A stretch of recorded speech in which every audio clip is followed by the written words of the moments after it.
Howdy, Jacob here. Today we're looking at America Mobile in the wireless telecommunications services industry. 61.7 billion market cap on 80.4 billion enterprise value. So we're seeing a lot of net debt here.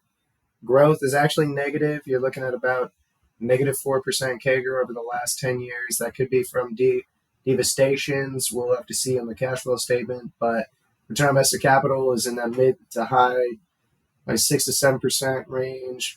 Nothing too impressive, but operating margin and gross margin are both increasing. So we actually see an increase in earnings per share, even though we see a decline in revenue. That's positive. Balance sheet has 5.8 billion cash on hand with 9.3 billion short-term debt, 20 billion long-term debt. Let's look what that is in relation to free cash flow. So 5-year average basis, you're probably looking at about $6 billion. So if you add that up, you're looking at 28. 6 is just under 5 years of their 5-year average free cash flow.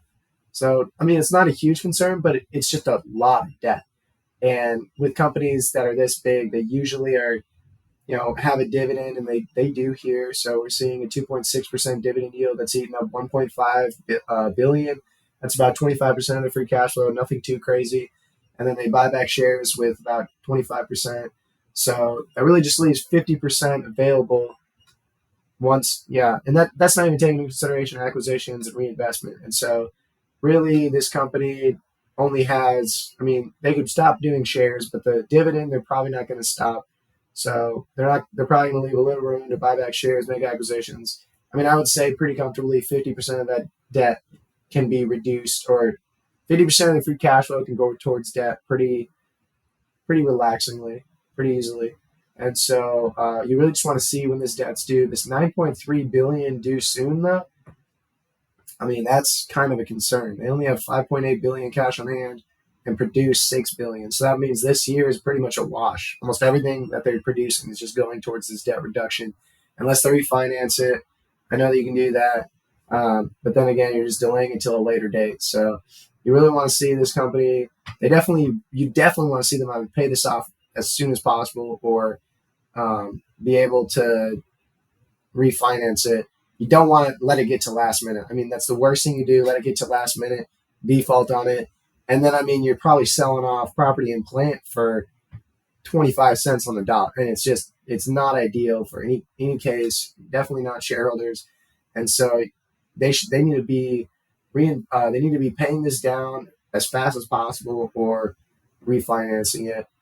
And then the other debt hopefully isn't due too soon. But I think we can start making some assumptions. You just got to take into consideration that enterprise value is quite a bit higher than their market cap here.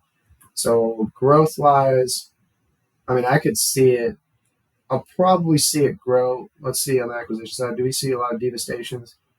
Okay, so there was a big one in 2021, but otherwise, tiny net acquisitions here. Maybe 1% growth. So less than inflation. This is a deteriorating business. Prices are going up, but they're not getting more demand here. I think 10 I'm pretty comfortable with. 10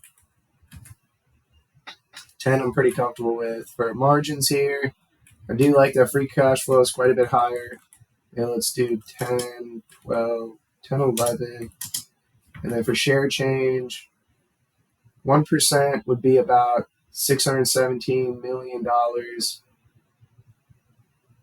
I don't see stock-based compensation, so definitely 1% I feel pretty comfortable with.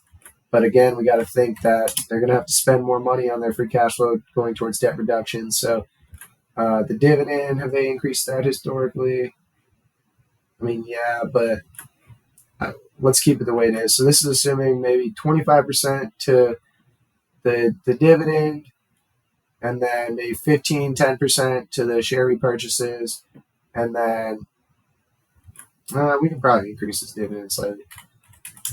It's just what people do. People love their dividend increases. So along with this, with acquisitions, reinvestment, we're probably leaving 40 to 50% of the free cash flow towards debt reduction.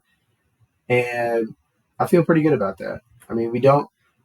I don't know exactly when this debt is due, but again, like I said, here, they're definitely going to have to pay this off, refinance it as soon as possible. And then that other debt hopefully isn't due in 2 years, but maybe 5 or 6 years to where you can slowly dwindle that down and then refinance it when it gets to that point. But I feel good about these assumptions. Interesting company, not necessarily the sexiest one I've ever seen, but I definitely want to get this one cheap. No doubt about it. So hopefully you enjoy the video. Have a great rest of your day. Thank you.